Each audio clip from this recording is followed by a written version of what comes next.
నమస్కారం AR news కి స్వాగతం నేను రమేష్ ఈనాటి వార్తల వివరాలు ఇలా ఉన్నాయి ఆంధ్రప్రదేశ్ లో జరిగిన మద్యం అక్రమాలపై సిఐడితో విచారణ జరిపిస్తామని ముఖ్యమంత్రి చంద్రబాబు ప్రకటించారు లోతైన విచారణ తర్వాత అవసరమైతే ఈ అంశాన్ని ఈడీకి సిఫార్సు చేస్తామని స్పష్టం చేశారు ఎక్సైజ్ శాఖపై బుధవారం శాసనసభలో శ్వేతపత్రం ఆయన విడుదల చేశారు ఈ సందర్భంగా చంద్రబాబు నాయుడు మాట్లాడుతూ నేరస్తులు రాజకీయాల్లో ఉంటే రాజకీయాల్లో నేరాలవుతాయన్నారు నేరస్తుడే రాజకీయ నేత సీఎం అయితే ఏం జరుగుతుందో గత 5 ఏళ్లలో చూశామని ఆయన పేర్కొన్నారు మేము విడుదల చేస్తున్న 7 శ్వేతపత్రాలు చూస్తే రాష్ట్రం ఎంత నష్టపోయిందో తెలుస్తుందని ఆయన పేర్కొన్నారు గత ప్రభుత్వంలో ఎక్సైజ్ శాఖలో జరిగిన అవకతవకలపై అసెంబ్లీలో ఆయన శ్వేతపత్రం విడుదల చేశారు మద్యపాన నిషేధం లిక్కర్ అవుట్లెట్స్ తగ్గింపు అని చెప్పి అన్ని మరిచారని విమర్శించారు తరో ఎంక్వైరీ జరగాల్సిన అవసరం ఉంది ఎందుకంటే ఎంత జరిగింది ఫ్రాడ్ అనేది కూడా మనం ఇంకొంచెం తరోగా పోతే తప్ప ఇది సాధ్యం కాదు ఈఎన్ఏ దగ్గర నుంచి ఆల్కహాల్ సప్లైస్ అయిన దగ్గర నుంచి డిస్టిలరీ దగ్గర నుంచి ఎంత వచ్చింది ఎంత ఆఫ్లో పోయింది ఇవన్నీ కూడా తరోగా చేయాల్సిన అవసరం ఉంది అందుకనే 5 సంవత్సరాలు లక్షల కోట్ల రూపాయలు నగదు అమ్మకాలు జరిగాయంటే అది కూడా సొంత డిస్టిలరీస్ పెట్టుకొని చేశారంటే ఇది చాలా భయంకరమైన పెద్ద స్కామ్ ఇది ఇవన్నీ కూడా మనం చూసినప్పుడు నాన్ డ్యూటీ పెయిడ్ లిక్కర్ ఎంత పోయింది అవన్నీ ఉన్నాయి ఫైనల్గా వాస్తవాలన్నీ బయట రావాలి అందుకనే ఈ ప్రభుత్వం దీన్ని సిబిసిఐడి ఎంక్వైరీ కేసు అదే సమయంలో దీని అవసరమైతే ఈడీ సపోర్ట్ కూడా తీసుకోవడానికి పెద్ద ఎత్తున క్యాష్ ట్రాన్సాక్షన్ జరిగాయి కాబట్టి వారికి కూడా రెఫర్ చేస్తాం అన్ని విధాల చర్యలు తీసుకుని మళ్ళా ప్రజల ప్రాణాలు కాపాడడానికి ఈ రాష్ట్ర ఆదాయాన్ని ఏ విధంగా దుర్వినియోగం చేశారో అవన్నింటిపైన యాక్షన్ తీసుకోవడానికి ప్రభుత్వం సిద్ధంగా ఉంది ఒకటి ప్రజల ప్రాణాలు ప్రజల ఆరోగ్యం అదే సమయంలో పెద్ద ఎత్తున అవినీతి ఇవన్నీ ఉన్నాయి అన్ని కోణాలు దీంట్లో బయట రావాల్సిన అవసరం ఉంది తప్పకుండా అవసరమైతే మన మెడికల్ అండ్ హెల్త్ డిపార్ట్మెంట్ కూడా చెప్పి ఆ మధ్యలో 1924 తర్వాత కూడా దీని ఎఫెక్ట్స్ వల్ల ఎంతమంది ఆరోగ్యం నాశనం అయిపోయింది ఎంతమంది మంగళసూత్రాలు తెగిపోయినాయి ఇవన్నీ కూడా ఎలక్షన్లో మనం చెప్పాం అవన్నీ కూడా ఎస్టాబ్లిష్ చేయాల్సిన అవసరం ఉంది దీనిపైన సిబిసిఐడితో తరో ఎంక్వైరీ చేపిస్తాం ఈడీ కూడా రెఫర్ చేసి యాక్షన్ తీసుకుంటామని సభలో ల్యాండ్ టైటిలింగ్ యాక్ట్ రద్దు హెల్త్ యూనివర్సిటీకి ఎన్టీఆర్ పేరు పునరుద్ధరణ బిల్లును ఆంధ్రప్రదేశ్ శాసనసభ ఆమోదించింది ల్యాండ్ టైటిలింగ్ యాక్ట్ రద్దుపై రెవెన్యూ మంత్రి అనగాని సత్యప్రసాద్ హెల్త్ యూనివర్సిటీ పేరు మార్పు బిల్లుపై వైద్య ఆరోగ్య శాఖ మంత్రి సత్యకుమార్ చర్చను ప్రారంభించారు గత ప్రభుత్వ విధానాలపై విమర్శలను గుర్తించారు సభ్యులు మాట్లాడిన అనంతరం 2 బిల్లులు సభ ఆమోదం పొందినట్లు స్పీకర్ అయ్యన్న పాత్రుడు ప్రకటించారు ఈ విషయమై ముఖ్యమంత్రి నారా చంద్రబాబు నాయుడు మాట్లాడారు ఈ చట్టాన్ని చూస్తే చాలా భయంకరమైన చట్టం ఏ మాత్రం కూడా ఆలోచించకుండా ఈ చట్టాన్ని తీసుకురావడం చాలా సమస్యలకు దోహదం చేసింది ఎన్నో రోజులుగా లాయర్స్ అయితే ప్రజలను చైతన్యవంతులు చేస్తూ ఎక్కడికక్కడ ఆందోళన చేశారు ఈ చట్టం కనుచుంటే పౌరుల ఆస్తి హక్కును మొత్తం మింగేసే పరిస్థితి వస్తుంది ఇప్పటికే అధ్యక్ష రాష్ట్రంలో ఎప్పుడూ లేనంత ఈ భూ వివాదాలు పెరిగిపోయినాయి చాలా దిక్కలు ఇప్పుడు నా నియోజకవర్గం కుప్పం నియోజకవర్గంలో చూస్తే ఎప్పుడూ నాకు ఒక్క కంప్లైంట్ కూడా రాలేదు 40 ఏళ్ళ నుంచి నేను అక్కడ సీఎంగా ముఖ్యమంత్రిగా ఎమ్మెల్యేగా ప్రతిపక్ష నాయకుడిగా ఉన్నాను ఈ 5 ఏళ్లలో జరిగిన అవకతవకలు ఆ నియోజకవర్గంలో ఎక్కువ కంప్లైంట్లు వచ్చేది భూ వివాదాలపైన వచ్చాయి నేను చిన్న మీటింగ్లు పెట్టుకొని మాట్లాడేటప్పుడు ఏదైతే 22A ఎవరైనా భూమి ఉంటే దాని పక్కన 22A అని వేసేస్తే అది ప్రభుత్వ భూమి అయిపోతుంది అక్కడి నుంచి ఎవరైతే సెటిల్మెంట్ చేసుకోవాలనుకుంటారో వీళ్ళందరూ రావడం నెగోషియేషన్స్ మొదలు పెడతారు లేకపోతే ఇది గవర్నమెంట్ భూమి అవుతుంది మనం కానీ ఒప్పుకుంటే వాళ్ళు ఒప్పుకుంటే దాన్ని ఆటోమేటిక్గా మళ్ళీ ప్రైవేట్ భూమి కింద 22A తీసేసి మళ్ళా ప్రైవేట్ భూమి కింద సెటిల్మెంట్ చేసుకునే పరిస్థితికి వచ్చారు. అధ్యక్ష, టెక్నాలజీ కూడా చాలా ప్రమాదం. నేరస్తుల దగ్గర టెక్నాలజీ ఉంటే మొత్తం మార్చేయడం, రికార్డులు మార్చడం చాలా ఈజీగా అయిపోయే పరిస్థితి వస్తుంది. ఇప్పుడు దానికి తోడు మీరు చూస్తే అధ్యక్ష, ఇటీవల కాలంలో ఇవన్నీ కూడా సెంటిమెంట్స్ ఉంటాయి. భూమి అనేది తరతరాలుగా వారసత్వ ప్రకారం వస్తుంది. మా తాత, మా ముత్తాత ఇచ్చిన భూములు ఇప్పుడు కూడా మాకు వస్తూ ఉంటాయి ఆ కుటుంబానికి. అలాంటి భూమిలో పట్టాదారు పాస్ పుస్తకాలు ఇవ్వడం ఆనవాయితీగా పెట్టుకుంటాం, రాజముద్రేస్తాం, అంటే ప్రభుత్వం ముద్రేసిస్తాం. అలాంటిది ముఖ్యమంత్రి ఫోటో వేసుకొని పట్టాదారు పాస్ పుస్తకాలు ఇవ్వడం అంటే సెంటిమెంట్స్తో ఆడుకోవడం, ఇది ఎక్కడ చూడలేదు అధ్యక్ష, ఎవ్వరూ చేయలేదు ఇంతవరకు కూడా. అలాంటివి చేశారు. అప్పటికే ప్రజల్లో చాలా కోపం ఉంది, ఆవేదన ఉంది, ఆవేశం ఉంది, ఏమీ చేయలేని పరిస్థితిలో ఉన్నారు. అయితే ఇటీవల భూ సర్వే కూడా అన్నారు. ఈ భూ సర్వే కూడా దిశ మొత్తం సెటిల్మెంట్ చేస్తామనే ఉద్దేశంతో చేసి డబ్బులైతే ఖర్చు పెట్టి ఎక్కడికక్కడ వివాదాలు పెంచారు, కానీ ఎక్కడా వివాదాలు తగ్గించే పరిస్థితి లేదు. దాని పేరు కూడా నేను చాలా స్పష్టంగా చెప్పాను. హోల్డ్ చేశాం, స్టే చేశాం, ఇవన్నీ క్షుణ్ణంగా స్టడీ చేసిన తర్వాతనే చేస్తామని చాలా స్పష్టంగా హామీ ఇచ్చాం. అధ్యక్ష, ఈ చట్టం వల్ల పౌరుల ఆస్తి మొత్తం లాగేసే పరిస్థితి వస్తుంది. అంటే ఇంకా రాను ఇందులో మీరు చూస్తే అధ్యక్ష, వెరీ ఇంట్రెస్టింగ్. నేను అన్ని మీటింగుల్లో మాట్లాడాను. కనీసం ఒక్క మాట మేము ఇది చెయ్యము, ఇది ఉద్దేశం లేదని ఒక్క మాట చెప్పలేదు. అంటే ఇందులో చూస్తే భూ వివాదంలో 533 సివిల్ కోర్టు అధికారాల్ని సెక్షన్ 335 నిషేధిస్తుంది. తల్లికి వందనం పథకం విషయంలో ఏపీ ప్రభుత్వం కీలక ప్రకటన చేసింది. తల్లికి వందనం పథకానికి విధి విధానాలను రూపొందిస్తున్నామని ఏపీ విద్యాశాఖ మంత్రి నారా లోకేష్ తెలిపారు. శాసన మండలిలో సభ్యులు అడిగిన పలు ప్రశ్నలకు ఆయన సమాధానమిచ్చారు. ఎంతమంది పిల్లలు ఉన్నా అందరికీ తల్లికి వందనం ఇస్తామని స్పష్టం చేశారు. ప్రభుత్వ, ప్రైవేటు బడుల విద్యార్థులందరికీ ఈ పథకాన్ని వర్తింపజేస్తామన్నారు. ఎన్డీఏ ప్రభుత్వం అధికారంలోకి వస్తే ఎంతమంది పిల్లలు ఉంటే అంతమందికి ఇస్తామని ఎన్నికల ప్రచారంలోనే చెప్పామని, ఆ మాటకు కూడా కట్టుబడి ఉన్నామని ఆయన స్పష్టం చేశారు. నిబంధనలు రూపొందించేందుకు కాస్త సమయం కావాలన్నారు. తల్లికి వందనం క్రింద ప్రతి ఒక్కరికి 15,000 రూపాయలు ఇవ్వనున్నట్లు ఆయన చెప్పారు.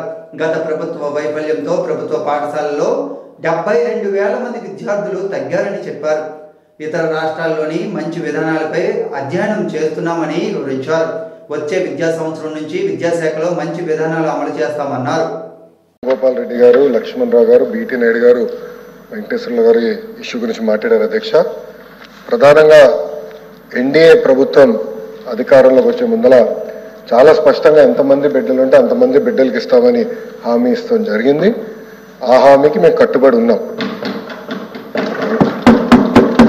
రెండో అంశం అధ్యక్ష, అందుకే గైడ్ లైన్స్ రూపొందించడానికి కొంచెం సమయం కావాలని అడిగాం. నేను కూడా ఇది కొంచెం సీరియస్గా తీసుకుంటున్నా. మంత్రులందరితో కూడా మేము చర్చిస్తున్నాం. గతంలో జరిగిన లోటుపాట్లు జరగకూడదనేది మా లక్ష్యం. మీరన్నట్టు గతంలో 15,000 రూపాయలని, తర్వాత అది కాస్త నెక్స్ట్ ఇయర్ 14,000కి అయింది, తర్వాత 13,000కి అయింది. 1,000 రూపాయలు టీఎంఎఫ్ అన్నారు, ఇంకో 1,000 రూపాయలు ఎస్ఎంఎఫ్ అని అది డబ్బులు తీసుకుంటాం జరిగింది.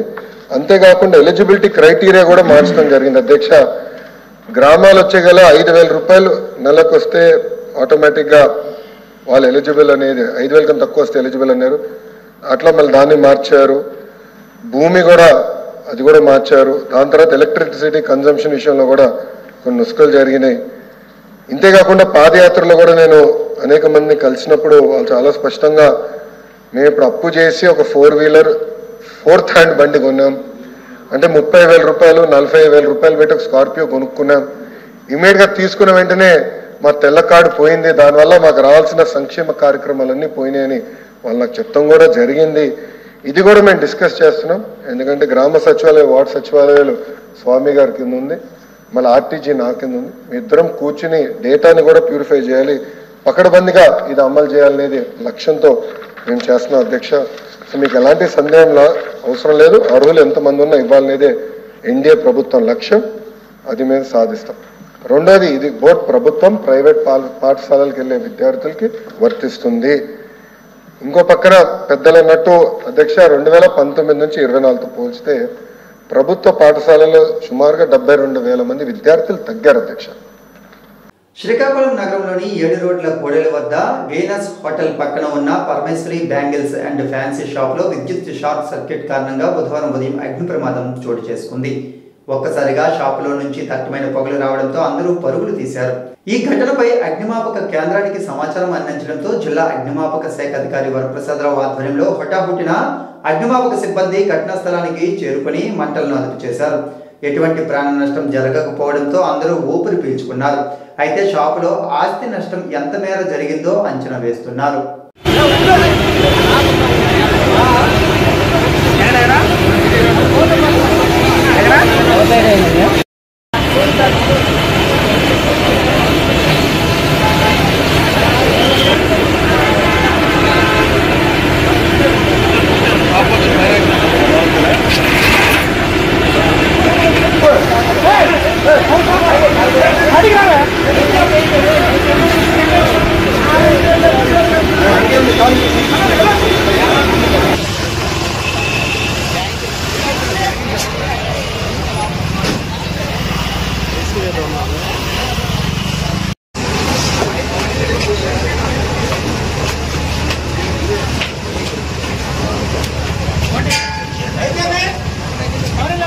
హెల్మెట్ దారంతో మన ప్రాణాలతో పాటు పరుల ప్రాణాలు కూడా బదిలమని శ్రీకాకుళం ట్రాఫిక్ ఎస్ఐ మెట్ట సుధాకర్ అన్నారు.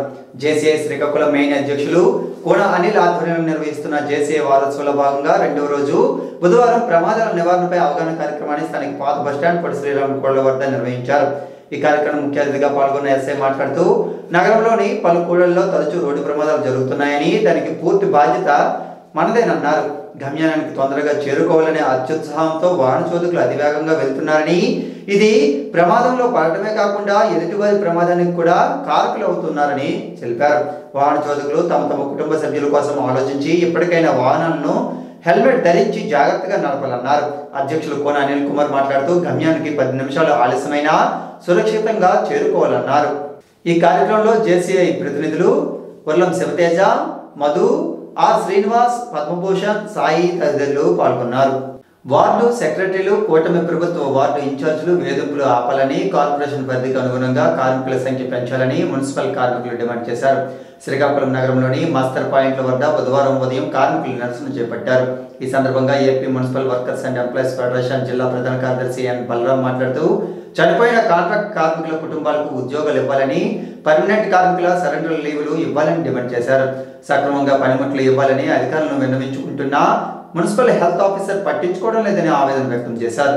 ఈ నిరసన కార్యక్రమంలో ఆ సంఘం నగర అధ్యక్షులు ఏ గణేష్, రాము, జన, డి యుగంధర్, శంకర్, ఎన్ పార్వతి, ఈశ్వరమ్మ, గురుస్వామి తదితరులు ఉన్నారు.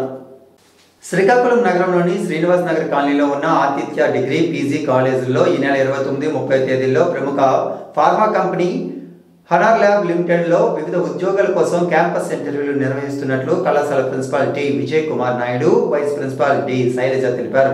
పూణేలో ఉన్న హానర్ ఫార్మా కంపెనీలో production, quality control, quality assurance, stores safety, purchase విభాగాల్లో ఉద్యోగుల కోసం క్యాంపస్ ఇంటర్వ్యూలు నిర్వహిస్తున్నట్లు వారు తెలిపారు. 2023-24 సంవత్సరంలో BTech mechanical, BPharmacy, MPharmacy, BSc chemistry, BSc computer science, MSc organic, electrical chemistry, polytechnic, BA, BCom, ఐటీఐల్లో ఉత్తీర్ణులైన విద్యార్థులు క్యాంపస్ ఇంటర్వ్యూలో పాల్గొనేందుకు అర్హులని వారు తెలిపారు. క్యాంపస్ ఇంటర్వ్యూలో ఎంపికైన అభ్యర్థులు పనిచేస్తున్న కంపెనీకి ఒరిజినల్ సర్టిఫికెట్లు, డిపాజిట్ ఇవ్వాల్సిన అవసరం లేదని నిర్వాహకులు పేర్కొన్నారు. ఆసక్తి కలిగి అర్హత ఉన్న అభ్యర్థులు 7330414226 నెంబర్కి 100 రూపాయలు ఫోన్పే చేసి ముందుగా పేరు నమోదు చేసుకోవాలన్నారు. ఈ నెల 27వ తేదీ సాయంత్రం 5 గంటల వరకు గడువు ఉందని తెలిపారు. మరిన్ని వివరాలకు 9392255211, 903019456 9966255963 నంబర్లను సంప్రదించాలని వారు కోరారు. మాతృ శిశు మరణాలను నియంత్రణే లక్ష్యంగా కిలారికల సేవలు ఉంటాయని, వాయిస్ కాల్స్ సేవలతో మాతా శిశు ఆరోగ్యానికి భద్రత ఉంటుందని జిల్లా వైద్య ఆరోగ్య శాఖ అధికారిని డాక్టర్ బొడ్డెపల్లి మీనాక్షి తెలిపారు. జిల్లా వైద్య ఆరోగ్య శాఖ అధికారి కార్యాలయంలో జిల్లాలో పనిచేస్తున్న పట్టణ ప్రాథమిక ఆరోగ్య కేంద్రంలో ఉన్న ఆశా నోడల్ అధికారులకు కిలారికల్ మొబైల్ అకాడమీ సేవలపై అవగాహన కార్యక్రమం బుధవారం నిర్వహించారు. ఈ సందర్భంగా డిఎంహెచ్ఓ మాట్లాడుతూ బాలింతలు శిశువుల ఆరోగ్యంపై భారత ప్రభుత్వం ప్రత్యేకమైన దృష్టి సారించిందని పేర్కొన్నారు.